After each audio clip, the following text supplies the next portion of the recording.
Today is a big day. Two things. We're giving away a pair of high and dry waders, and we've got to talk with Hank Parker, the fishing legend.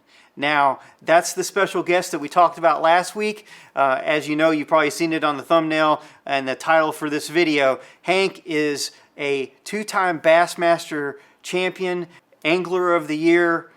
He's been inducted into the Bass Fishing Hall of Fame as well as the Legends of the Outdoors Hall of Fame. He's been on television for over 30 years. So many of us have watched him for a long, long time and really appreciate his humor. He's an awesome guy, and that's coming up in just a minute. And then hang around to the end because we'll be giving away a pair of high and dry waders. Surviving duck season, offering you the best waterfowl content. Subscribe to this channel, click the notification bell, and don't miss any of our great content. Presented by Mojo Outdoors and High and Dry. Well, today I got my buddy Hank Parker. He's in town for the FLW championship. Marshwood Cup championship, sure was. And I found out he was coming to town. I said, Hank, I got to visit with you because there's some things that from your past that not many people know about, except maybe some close friends. And I wanted you to kind of tell us a little bit about it. Now, you know it's got to have something to do with duck hunting. It's on surviving duck season. So tell me. I like that, surviving duck season. I did that for a few years. When you and I first started working together, we did a commercial for Morel Targets. Yeah. That was like, I don't know, like 2004, 2005, somewhere back in there. And I told somebody that I was working with Hank Parker and Jimmy Houston on a Target commercial. And they said, Hank Parker and Jimmy Houston, the fisherman? And then it wasn't, but maybe a year or so later, we started working on your hunting show. That's right. And again, people said, Hank Parker, the fisherman? Yeah. Yeah, because that's what everybody at the time, they were very surprised that you were a deer hunter. Of course, I'm a bass fisherman, and you said it was a secret, so it was kind of like nostalgia, the old show, I've Got a Secret, who is the real guy, you know, and I was at a sports show one day, and they were showing the duck call. I said, man, I've always wanted to blow one of those. They said, well, do you know how to blow one? I said, I think I do. And so they handed me this call, and I said, he said, no, turn it around so you got it back. I said, oh, well, kind of show me how it goes. I said, he said, no, what you want to do, you want to get a gut. I said, oh, I get it, kind of like that. And of course, they're all going, good gracious, you know. I said, well, I'll be darned. I caught on pretty quick. Well, I need to practice with that a little bit. In my era, we had the old Chick Majors call and Herb Parson. We could get some Bodock wood, pretty dense wood. We would take calls, put them in the oven, bake them, do anything we could to get them dense enough, and change the reeds and put a really, really, really stiff reed in it just to be able to get the volume, the hail call. So I'd have a lander with 4 and 5 calls on it. I need to switch up because I couldn't get volume. They had the real foot calls, right. But they were really a big long reed, and ding.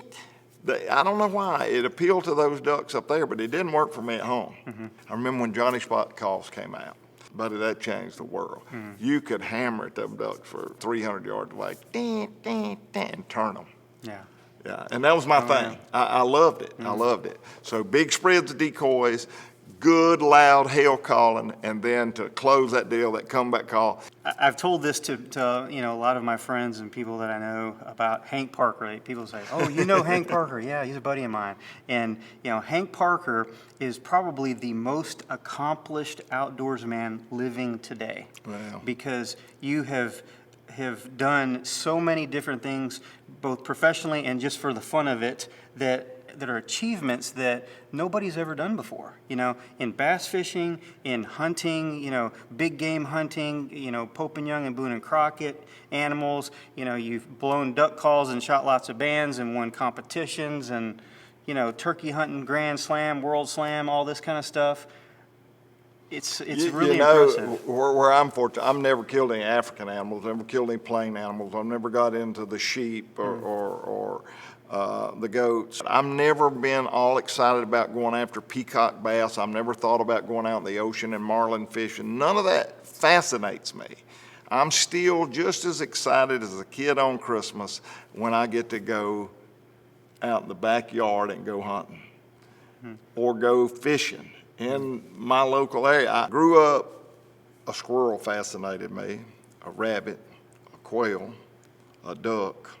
Where I lived as a child, where there were no deer, now is just loaded with deer. There were absolutely no turkeys. Now there's turkeys. When I was about 15 or 16 years old, I got some buddies and we had cars. We could actually go places and duck hunt. I just absolutely fell in love with ducks. Of course, then I started fishing professionally, and the only month we had off was just before Christmas up until the last week of January. So it was just that good window for the last of December and up until mid-January, and duck season went out and I went back fishing, so it's perfect. Right. So now this was in North Carolina? I hunted North Carolina and South Carolina and a little bit Virginia. And I traveled, I came out to the Cache and the White Rivers. I hunted some. I did a little bit of hunting in Illinois. Did some up in Paducah, Kentucky. Harold Knight and I were real good buddies. I went up Ballard County in Kentucky and hunted where the Ohio and the Mississippi meet. So it's pretty cool, you know. People say, well, man, you ought to go to Africa. If you ever went, I don't have the desire to go to Africa. I am so satisfied, you know. Killing a duck, to me, man, that's way more fun than going out and getting a guide in Africa and killing a kudu. Give me a greenhead, man. So and I still love duck hunting. Today I don't do much duck hunting because I've never been good at moderation. I am 100% or nothing. And it's hard for me to say, you know what, I think I'm gonna go duck hunting this weekend. And then not go for 3 more weeks. If I'm gonna go duck hunting, I'm going today, tomorrow, the next day, the next day, the next day, the next. I don't know how to just do it in moderation. So, and duck hunting is a very addictive sport. It is you gotta have a drive. You surviving, you gotta have a drive. You gotta want it. What's the craziest thing that's ever happened to you when you were duck hunting? You know, there's things that happen in your lifetime that you flash back, and hypothermia, they say you can't live past this long in 50-degree water, or 48-degree water, or 30-degree water. You can only live 15 minutes or what. I was at Santee Cooper duck hunting about 1973 or 4, and I hit a stump early in the morning before daylight going out to, and got in a hurry because we were running out of time to get out there before legal shooting time. So I was in a hurry and hit a stump and flipped the boat. And it was a 25-degree day. And the water temperature, the water was pretty swift. Water temperature was in the 40s. And we survived all day long. I was there from 5 o'clock in the morning till dark, and we screamed till I had no voice.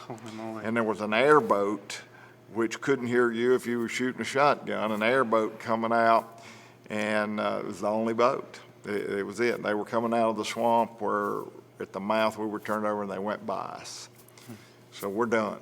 I mean, we're done. I'm hanging on a cypress stump, and a buddy of mine's on a log. He's about out of gas, and it's pretty dim odds that we're going to survive. And that airboat just cut his motor off, and I put my hands on my throat and said, "Help!"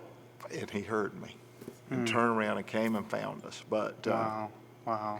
That's really more of a testimony to how God will sometimes protect and take care of you. He wasn't ready for me to leave at that time, so he provided a way. But that was the scariest, craziest thing that ever happened to me. Wow, that's absolutely incredible. So I mean, you're out there all day long, whatever, 12 hours or something in the water, hanging on for your life. I mean, what's going through your mind?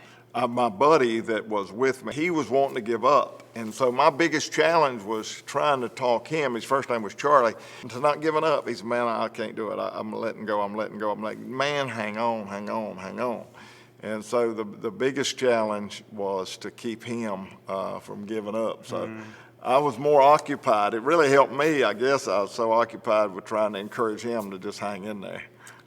So at the time, I know you're a believer now in the Lord, and were you at that time? No, I wasn't. That was before. Yeah, So God saved you, even though you weren't necessarily calling out to Him, huh? That would have been horrible. Yeah. And duck hunting's demanding. I love the name of your show, Surviving Duck Season. Man, it is brutal. What people go through to be a good duck hunter, the average hunter that chases quail and deer and all the other critters, they don't have a clue what a duck hunter goes through. Yeah, I went through the era when we didn't have a whole lot of clothing, I can tell you that. And Thinsulate and all that for in your insulation in your waders, forget that, man. We wore 14 pair of socks and froze. I mean, it froze. Ice on your face. Oh my gosh. Well, you got a few bands on your lanyard here. That was a big deal. Now, when I was a duck hunter, of course, I got about 7 goose bands and 14 greenhead or black duck bands. I killed a few. I always wanted to kill a Jack Miner band. I was with a boy one day who killed one, but I never did. But I killed a neck band on a goose. I had that goose mounted. It's still a big deal. Getting a banded duck is a big deal. Well, where I lived, it was super big because we weren't on a flyaway, and so to kill 14 or 15 bands. Absolutely, to shoot that many bands anywhere. I mean, there's a lot. It's so funny about the way that it works with, guys being lucky enough to shoot a band, because I've probably got about that many, maybe a few more. Not that, not the zillion bands like you see some guys do. But then there'll be some guys, I know guys that have been duck hunting longer than me that have probably shot more ducks than me, and they've got like 1 band on their lanyard. How about that? So it's just, it's the luck of where you go hunting. In all aspects of outdoors, we model the duck hunter for conservation. There is a lot of attack from people that really don't know. People who think, well, you're a hunter, you're depleting our resources, when in fact it's exactly the opposite. And the duck hunter has been the best steward. I love the fact that we're not shooting toxic lead, that we're participating in conservation, we're preserving wetlands, we're working really hard to make sure that the ducks have proper nesting, and almost without argument, when there is a conservation law that is passed to preserve the flocks, the duck hunter's all for it. Even if you got to cut a limit in this zone, if you got to cut back here, if we got to not shoot pintails, if we got to slow down on black duck, whatever it is, the duck hunter has been the model steward of our outdoors, and we all, the fishing world, Wild Turkey Federation, the deer hunters associations that preserve deer hunting, we all look and appreciate what duck hunters have done to preserve the sport of duck hunting. Well, Hank, I appreciate you taking the time to visit with us, talk a little bit about duck hunting. I'll tell this, Joel, you have been cutting edge in the early days of outdoor television. Jules Strickland, from the days of your own show until you decided that you were going to go in the direction that you are now with your YouTube channel. You were on the cutting edge of producing outdoor television. You knew what it was all about. You knew how to captivate it. And I appreciate the years that I got to learn from you on how to get it done and how to edit and how to put it together and how to make it suspenseful and exciting. So it is always good to see you, and I'm glad you've got this title. It's a killer title, Surviving Duck Season. I love it. That's what we do. Thank you, buddy. Thank you. Yes, sir. Hank is such an incredible guy. I've worked with lots and lots of people, both in the outdoors industry and mainstream, and people ask me, well, tell me about Hank Parker. What's he really like? He is really like the guy that you've seen on television. If you've watched him for a long time, like I have, I started watching Hank when I was in high school, and you know, he is the same fella. I mean, he's down to earth, he's warm, he's hilarious.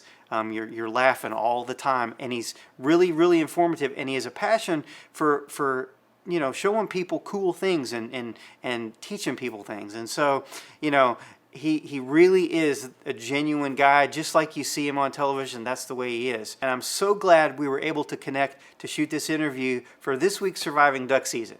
Now, I know that everybody wants to know who wins the waders. So let's get to that right now. I've got a hat with, I don't know, there's like probably close to 300 names in here.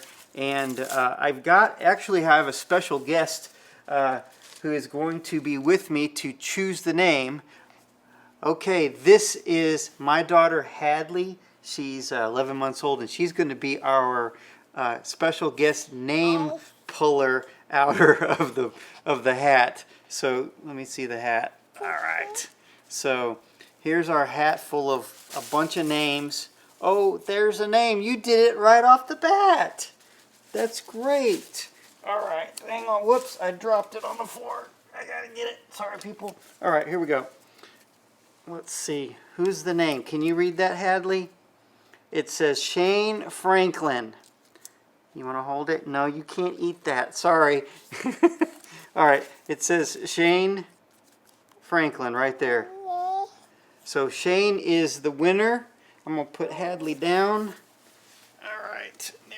I talked with Brian earlier, Brian Terry from High and Dry, and I let him know that we actually had a couple people, I think there might have been 3, guess the right guest for today's episode on Surviving Duck Season, Hank Parker. So Brian said, hey, why don't we give one of the guys that guessed it right, the first one. Do you know who the first one is? I said, I actually do know who the first one is. And so the first person who guessed it right, Hank Parker, was James Barron. So James, you're also a winner. So we got 2 winners, Shane and James. And guys, here's what we're going to do. In the comment section below, after I get done posting the video, I'm going to announce the names of the winners. And in that comment, it'll be the very first one, just reply to that comment with your email address so I can get in touch with you, and then we'll get the waders headed your way. And a very special thanks to High and Dry Waders for giving away the waders today. If you guys haven't checked out their website or the video that we put out last week that tells about Kevlar on the waders, you got to check that video out. And in the description below for this video, you can there'll be a link to the High and Dry website so you can check out their awesome waders and other products that they have. Now we'll be doing some more giveaways coming up in the next few weeks, so you don't want to miss that, so make sure you keep watching. I'd also like to know what you guys think about the video today with Hank Parker, and what you would think about maybe some more of those kinds of videos with special guests coming up in the future. I've got lots of friends and colleagues that I've met over the years working in the outdoors industry, as well as just in general in film and television production. Celebrities like, you know, actors and sports stars, entertainers, politicians, that sort of thing, and a lot of them hunt. So if you would be interested in maybe hearing you know, stories from those people like we did with Hank today, let me know in the comment section below. Just give me some feedback. I'd love to know what you think about that. Well, we're out of time today. Thanks so much for watching, and we'll look forward to seeing you right here next time on Surviving Duck Season. Until then, good hunting and God bless. Surviving Duck Season, presented by Mojo Outdoors. Also brought to you by High and Dry and RoveItRacks.com.